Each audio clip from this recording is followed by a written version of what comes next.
Bonjour à tous, nouvelle présentation aujourd'hui. Je vais vous présenter le smartphone peut-être le plus médiatisé du moment, le plus populaire et le plus demandé. Il s'agit du OnePlus One, smartphone très haut de gamme, qui est le premier de la marque OnePlus, une marque plus ou moins liée à la marque Oppo, on va dire, même si c'est pas forcément reconnu du côté de Oppo ou de OnePlus, mais quoi qu'il en soit, on est sur un smartphone magnifique, qui propose un très joli design, une très bonne finition mat, avec batterie malheureusement non amovible, on ne peut pas ouvrir le smartphone, et donc je vais vous présenter un petit peu tout ça aujourd'hui. Donc on va commencer par un petit tour de l'appareil. Sur le dessus, un emplacement jack. Sur le côté droit, un bouton power. Sur le côté gauche, l'emplacement pour micro SIM, le bouton volume, et en bas les haut-parleurs qui donnent un son très sympa, et l'emplacement micro USB pour le rechargement, ainsi qu'à l'arrière, donc un arrière très sobre. OnePlus ont vraiment voulu faire dans la simplicité, donc avec juste un petit logo OnePlus et une très jolie caméra avec double flash. Hop, on va l'allumer tout de suite. Donc première chose qui saute aux yeux, on est sur une ROM entre guillemets custom, c'est-à-dire cyanogène.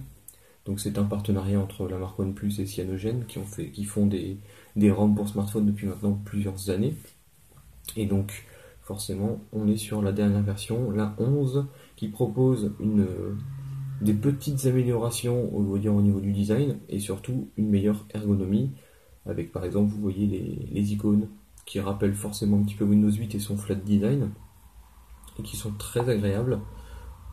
Et on est sur un smartphone qui est d'une fluidité extrême. Pourtant j'en ai vu passer et c'est vrai que celui-là quand même au-dessus de tous les autres. C'est vraiment c'est parfait.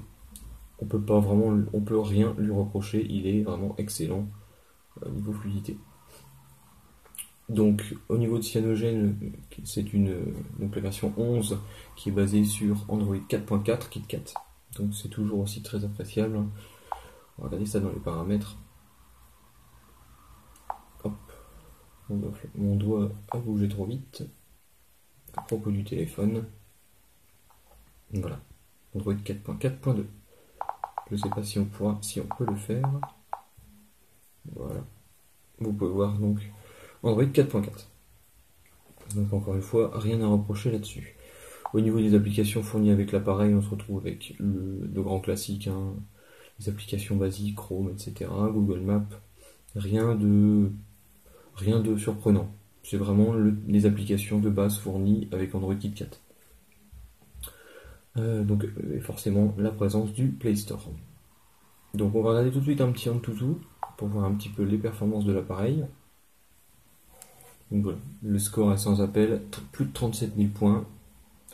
On va comparer ça avec la concurrence et vous verrez que donc voilà, théoriquement j'ai actuellement le smartphone le plus puissant sur le marché dans les mains. Donc au-dessus d'un Galaxy S5 ou d'un HTC One M8. Justement, puisque toutes ces performances viennent du processeur, donc qui est un Snapdragon 801 déclinaison AC, c'est-à-dire la meilleure déclinaison du Snapdragon 801, qui est cadencé à 2,5 GHz. Et forcément, ça en fait un smartphone extrêmement performant, avec un écran Full HD, une caméra 13 mégapixels, 3 Go de RAM et 16 Go de mémoire interne non extensible, sachant qu'il existe une version 64 Go de l'appareil. Donc, encore une fois, un sans faute de ce côté-là, donc forcément très appréciable.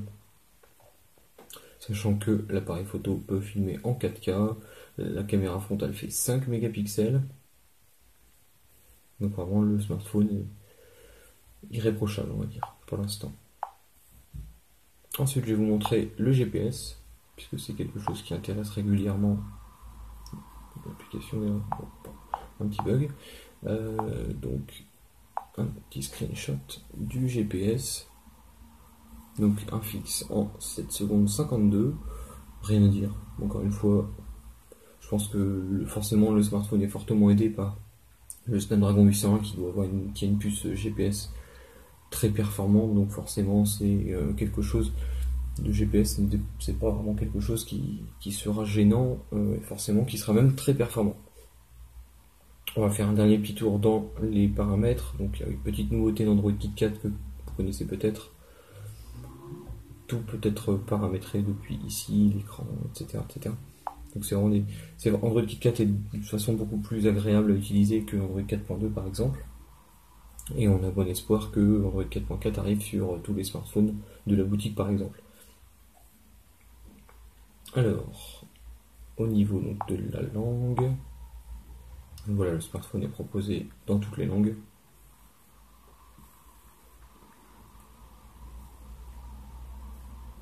Et donc, on va vérifier au niveau du stockage, peut-être un petit peu, voir l'utilisation.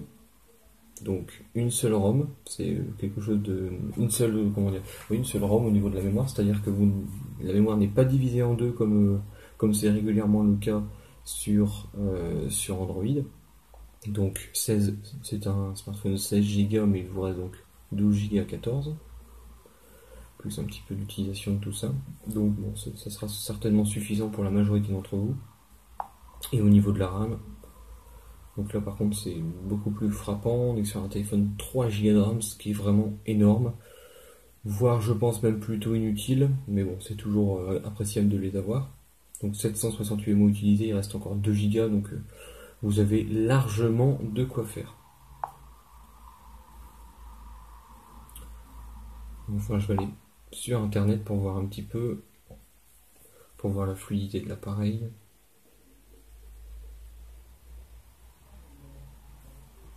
J'ai fait une faute d'orthographe, je pense que Google va rectifier. Même pas.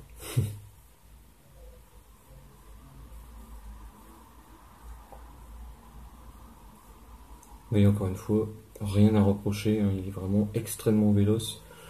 Aucun lag, vraiment, c'est parfait. C'est vraiment parfait.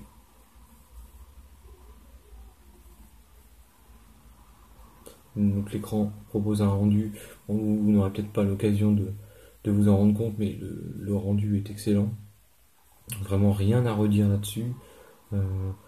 Et ce qui est le plus frappant, c'est vraiment cette fluidité qui est irréprochable et que j'avais encore jamais vue sur un smartphone, quelle que soit la marque, hein, d'ailleurs. Donc vraiment, c'est incroyable.